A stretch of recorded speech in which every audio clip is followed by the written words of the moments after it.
This video will walk you through the unboxing, setup, and essential features of your Timken gateway and wireless sensors to get you up and running. First, let's unbox your gateway and sensors. If you're using the enclosed gateway, unscrew the top panel to locate your unique serial number and password.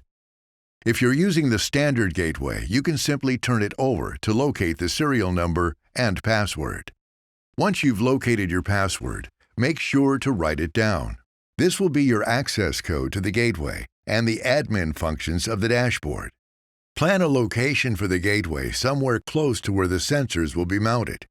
The Ethernet cable will need to be connected to the gateway directly into the company network and not into a laptop or desktop computer. For the standard gateway, the Ethernet cable plugs directly into the back. To connect the Ethernet to the enclosed gateway, first unscrew the outer cap. Remove the sealing rubber and plug by pushing from the inside with an object, such as a pen. Thread the cable through the cap, then pull it through the opening and fit the rubber sealing around it.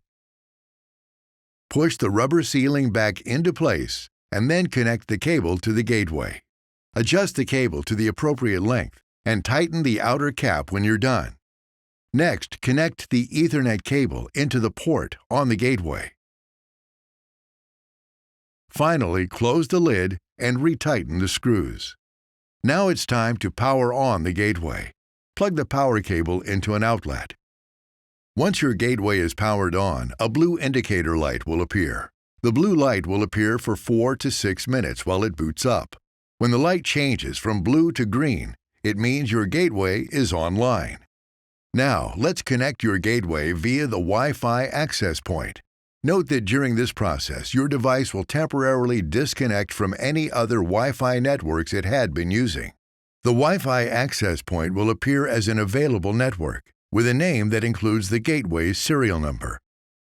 Once you've selected the gateway, enter your gateway password as the security key. On mobile devices, it may be called password. Now the connection is complete. Next, type the default dashboard address into a browser and press Enter. You will need to enter your gateway's password to access the admin section. The dashboard will be visible. Now it's time to contact your IT department to get help with the relevant settings. To connect the gateway to the internal network to send email alerts or to access the gateway remotely, network settings need to be configured. To connect the gateway to network via Ethernet, there are 2 options.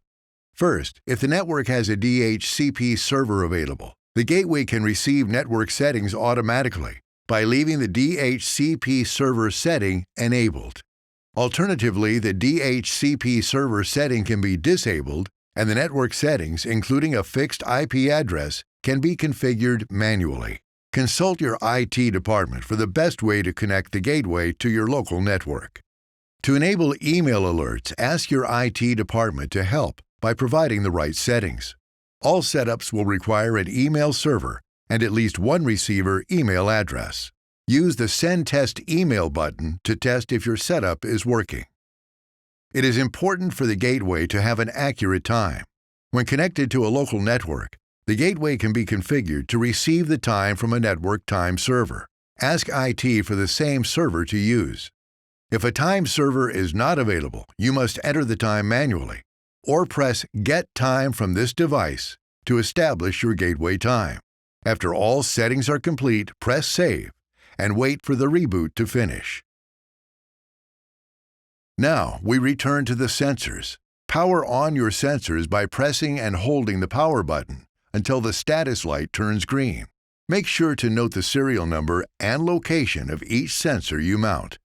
Now you can mount your sensors to your bearings or other applications you wish to monitor. Adapters are available separately if necessary. Before installing the sensor, turn off power to equipment onto which the sensor is being installed. Allow equipment to cool and use lockout-tagout procedures. The next step is to perform a connectivity check by pressing the button on the sensor briefly. It should turn green, turn off, then turn green again.